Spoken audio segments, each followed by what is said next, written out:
El tema de la electromovilidad para nosotros es la mejor apuesta en el tema de reducción de emisiones del sector transporte, ¿no? Y la electromovilidad empieza a ganar forma en nuestra región. Quizá de manera distinta de los países más desarrollados, donde ya hay movimiento, por ejemplo, fuerte en el mercado de vehículos privados o individuales. En nuestra región, el enfoque ha sido más en la flota de transporte colectivo, ¿no? Los buses eléctricos. Ahí es donde la región de América Latina y Caribe ha empezado a tener un movimiento bastante relevante.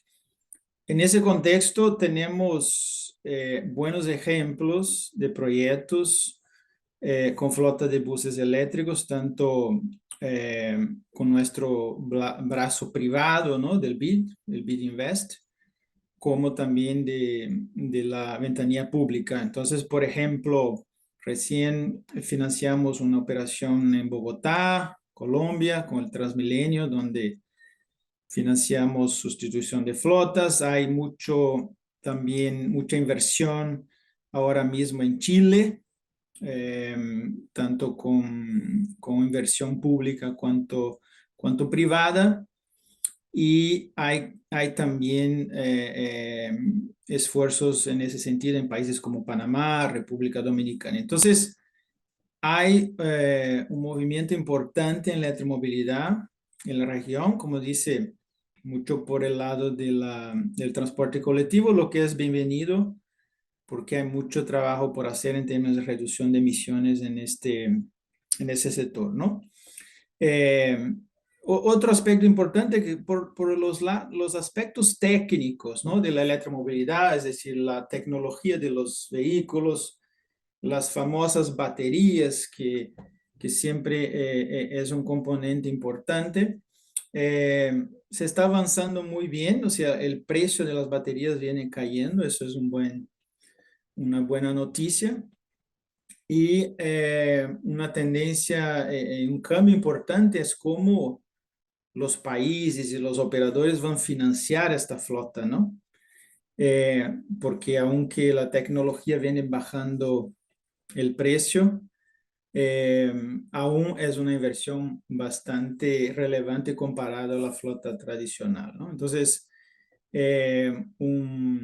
un desafío importante que el BID viene trabajando con los países es cómo financiar esa transición, ¿no? Esa transición a la electromovilidad. Es un aspecto bastante importante que nosotros hemos dedicado mucho esfuerzo. Hay otras tendencias también que impactan en la región, que es la propia industria automotriz, ¿no? En muchos países ya hay producción local de buses eléctricos. Como he dicho, todavía la producción de autos todavía no ha escalado, pero de buses eléctricos ya hay una dinámica bastante relevante que para nuestros países es importante, ¿no? Eh, y yo creo que eh, la clave ha sido un poco este equilibrio público con el privado, ¿no? O sea, la industria está acompañando la demanda y los gobiernos están trabajando para adaptar la regulación, adaptar los contratos de concesión para que la electromovilidad realmente avance en esa dimensión. La electromovilidad ya empieza a ser una realidad eh, y nosotros estamos bastante entusiasmados en trabajar con los países para que esto siga ampliándose.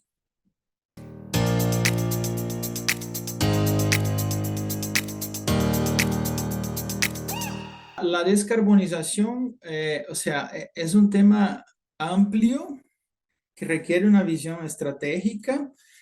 Acordemos que el sector transporte en nuestra región corresponde aproximadamente a 35% de las emisiones de hidrocarburos, ¿no? Generadas por hidrocarburos.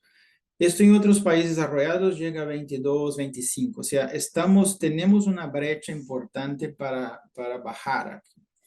Y eso, como tú dices, pasa tanto por el transporte público cuanto para el transporte privado.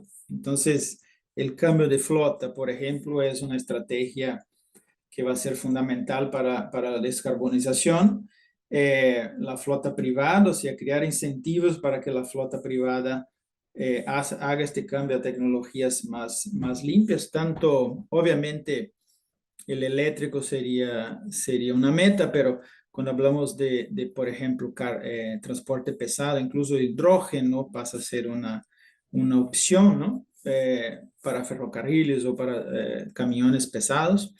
Eh, y el importante es que la descarbonización tiene que ser abordada de manera integral, ¿no? Entonces, por ejemplo, una de las iniciativas clave es aumentar el transporte colectivo, ¿no? O sea, tenemos que usar mucho más el transporte colectivo como parte de esa estrategia de descarbonización de las ciudades y los países. La otra iniciativa importante es el tema, como ya comenté, el tema de electromovilidad, ¿no? Es decir, los autos van a seguir en la calle aunque lo bajamos, pero la clave es cómo hacemos esta transición del vehículo particular a eléctrico. Eso va a ser seguramente una de los pilares fundamentales, ¿no? Y otro aspecto aquí, Marcela, que estamos mirando en temas de descarbonización es la planificación y el uso del suelo, ¿no? Esos son cambios más de largo plazo, pero que las ciudades en muchos países en nuestra región también empiezan a tener. Cómo ubicar actividades comerciales, residenciales, de hacer, de diversión cerca para que se evite tanto el transporte, ¿no?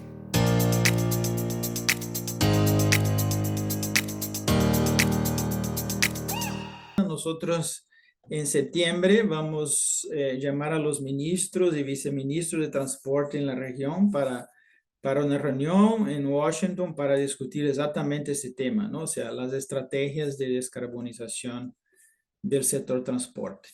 Menciono otro aspecto aquí mucho más direccionado al tema de carga y logística, por ejemplo, el tema de los puertos de transporte marítimo, ¿no?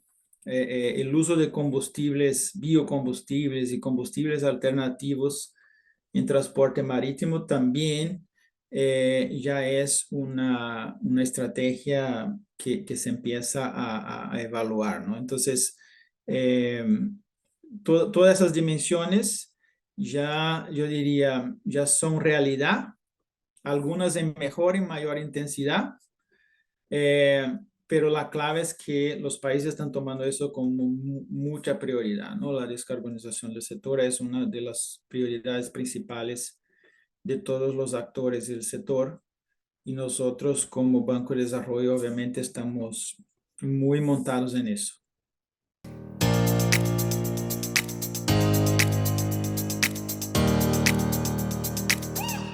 La transformación digital es otra tendencia o macro tendencia que viene transformando, ¿no? El sector transporte, el sector logístico. Yo diría que hay tres principales dimensiones donde la transformación digital impacta el sector transporte.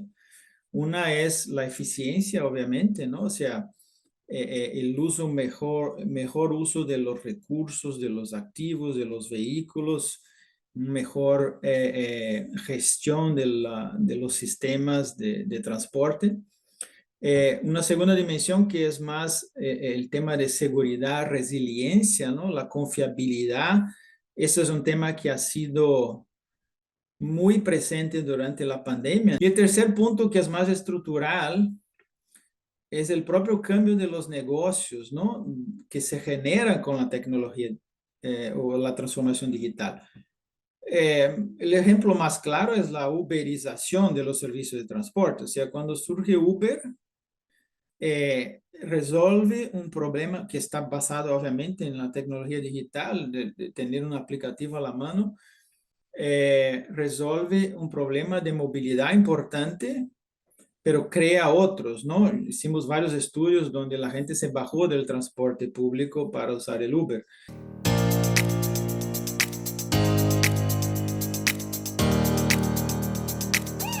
Nosotros estamos fomentando el desarrollo de tecnologías en esta área, por ejemplo, implementación de semáforos inteligentes pueden reducir hasta 30% el número de accidentes en las zonas de cruce de calles, por ejemplo. O sea, son beneficios sociales que se generan de la tecnología, ¿no? Otro ejemplo que hemos usado mucho, y eso está muy vinculado al tema de la eficiencia y la descarbonización, es la gestión de los activos de infraestructura, es decir, una carretera, ¿no? Tú tienes, para mantener un servicio eficiente a la carretera, sea para servicio de logística o para transporte privado, requiere una inversión constante, ¿no? Un monitoreo constante de la calidad de esta infraestructura. Tenemos un ejemplo muy interesante que usando inteligencia artificial, usamos para mapear las carreteras, identificar los puntos donde se requieren mantenimiento.